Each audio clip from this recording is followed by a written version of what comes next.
All right, Shalom, Shalom. First and foremost, I'd like to give all praises, honor, and glory to Yahweh, Bahashim Yahweh Shai, Bahashim Rekahakwadash. Double honors to the apostles, elders, and bishops of Great Millstone for teaching us the truth and ruling well. I also would like to give double honors to the high priest man who taught them. But peace and blessings to the Akiyam who are put on as the elect, who are striving for perfection in that crown of righteousness by being obedient to what is written inside these scriptures. Shalom. This is your brother Kasada, G. Austin. Just wanted to do a lesson, just a quick hit going into the word meek.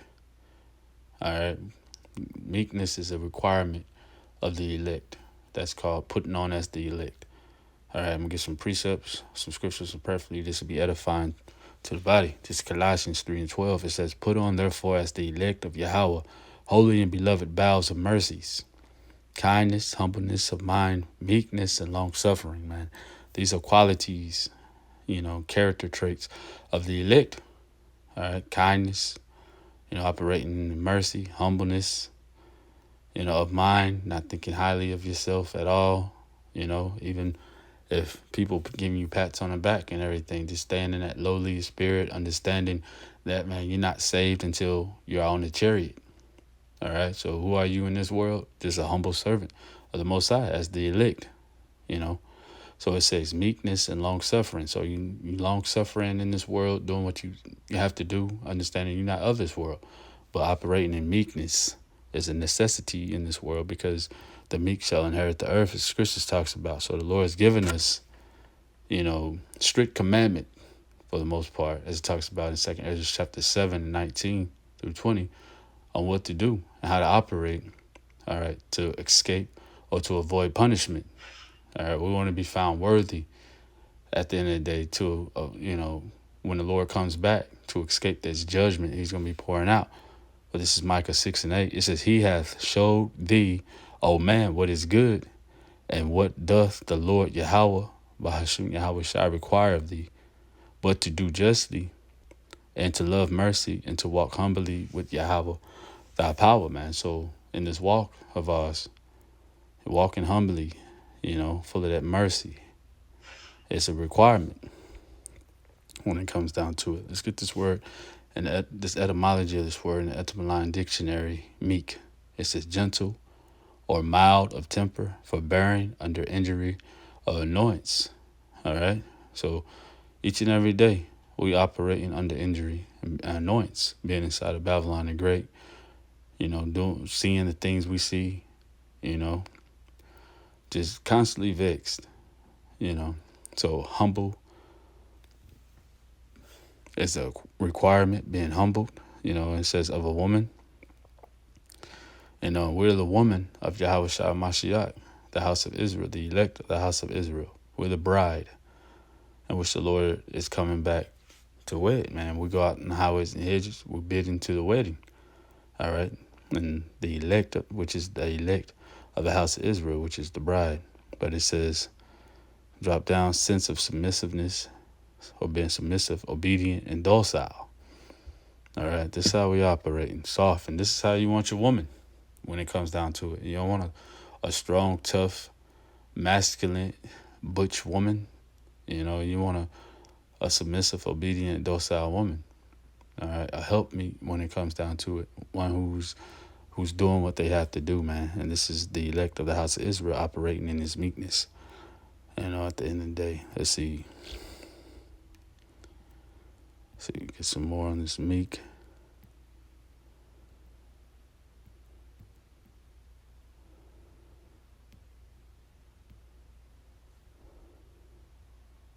Meekness is the virtue of humility, softness of temper, gentleness, forbearance under injuries or provocations, man. So getting hit with adversities, oppression, man, we're going to operate continuously in meekness, man. In this world in which we're living in, it's a necessity. Have to continue in that meekness.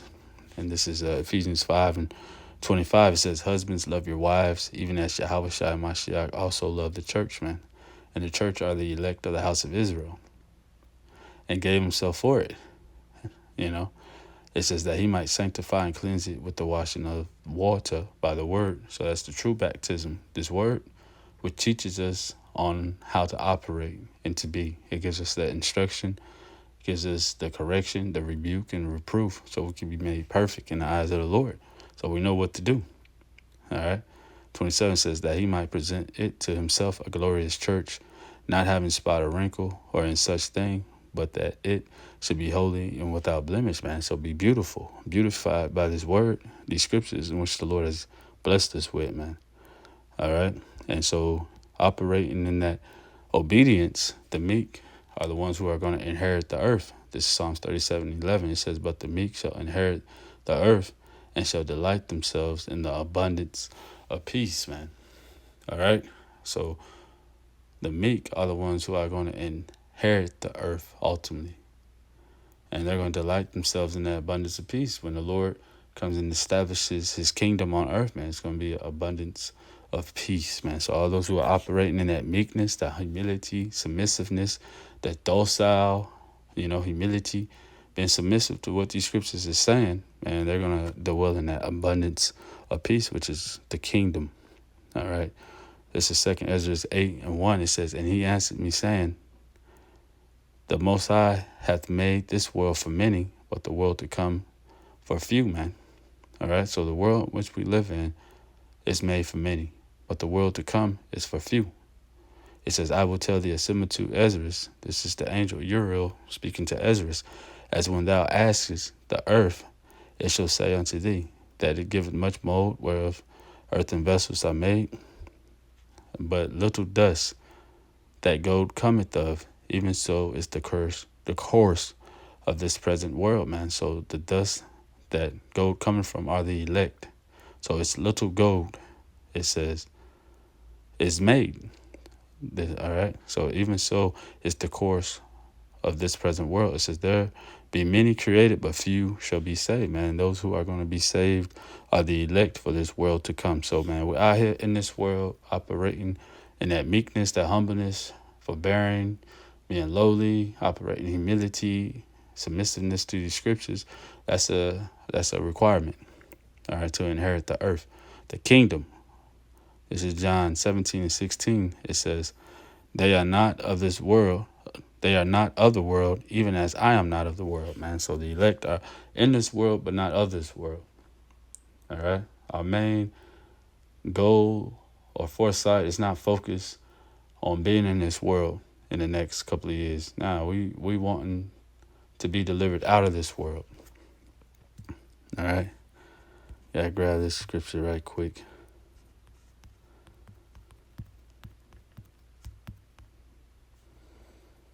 This is Psalms 84:10. It says, for a day in thy courts is better than 1,000. I had rather be a doorkeeper in the house of my power, Yahweh, than to dwell in the tents of the wickedness, man. So, man, we want out of this place, all right, at the end of the day. Okay. This is Matthew 5. I'm going to start at 3. It says, blessed are the poor in spirit, for theirs is the kingdom of heaven. All right. The Lord has chosen those that of that lowly heart, spirit, all right, operating that humility, that humbleness, okay, to be the, heirs to the kingdom. Let's see.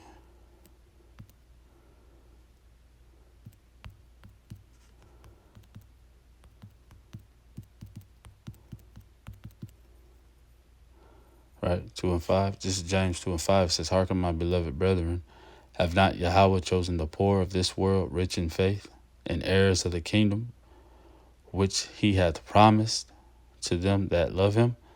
All right. So, man, those who are poor in this world, and right here, in this world in which is perishing away on a day-to-day, all right, it made them heirs to the kingdom. Why? Because they're operating in the faith of these scriptures. All right. That's what's important to them. Occupied and meditated in his word. Let's see if I got that right quick.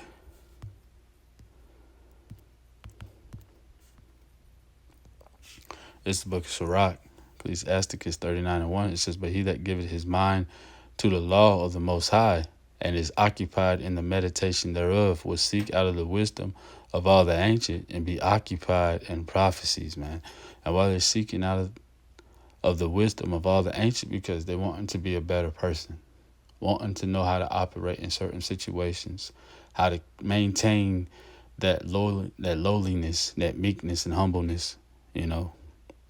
So it says, we'll seek out of the wisdom of all the ancient and be occupied in prophecies, man. The Lord has left us examples at the end of the day on how to operate, man. And that's within these scriptures. All right.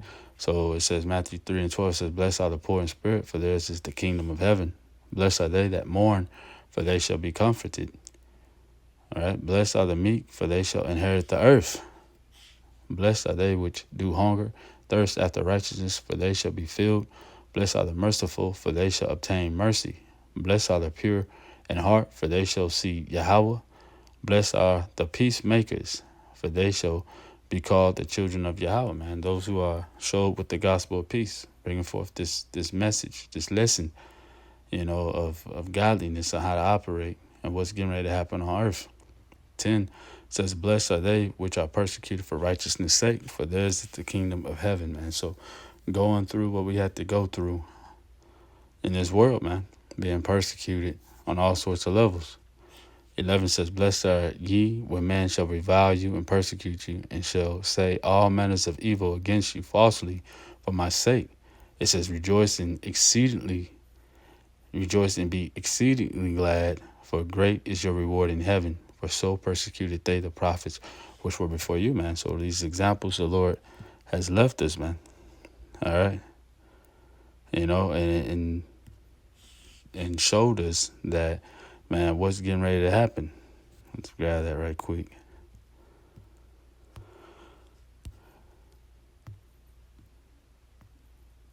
This is James 5:10. It says, take my brethren, the prophets who have spoken in the name of the Lord, for an example of suffering, affliction, and of patience. All right. It says, behold, we count them happy which endure. And 11, it says, ye have heard the patience of Job, and have seen the end of the Lord, that the Lord is very pitiful and of tender mercy. All right. So, man, you see what happens when you suffer righteously and keep the faith. Man, at the end, the Lord is tender and mercy. All right. So, man, these accounts that the Lord has left in these scriptures are for our upbuilding. All right. Our faith building, so to speak, so that we can be stronger in this walk. All right. And operate in this stoicism. All right. Stoic. Stoic. All right. And this word's been coming up a lot here lately because it's going to take us being a stoic in this time frame, which means a person who can endure pain or hardship without showing their feelings or complaining, man. So this is a necessity in order to be of one of the elect. All right. Enduring. So once again, before I get out of here, is Colossians 3:12. Put on, therefore, as the elect of Yahweh, holy and beloved bowels of mercies, kindness, humbleness of mind, meekness, and long-suffering. All right. Which are all what we need to be operating in. So with that, perfectly uplifting, edifying to the body, I'd like to give all praise, honor, and glory to Yahweh, Bahashim, Yahweh Shai, Bahashim, Rekahakwaдаsh, double honors to the apostles, elders, and bishops of Great Millstone for teaching us this truth and ruling well. Also, would like to give double honors to the high priest, man, who taught them. Peace, blessings, salutations to Akim, who are put on as the elect, who are striving for perfection and crown of righteousness by being obedient to what is written inside these scriptures. Shalom.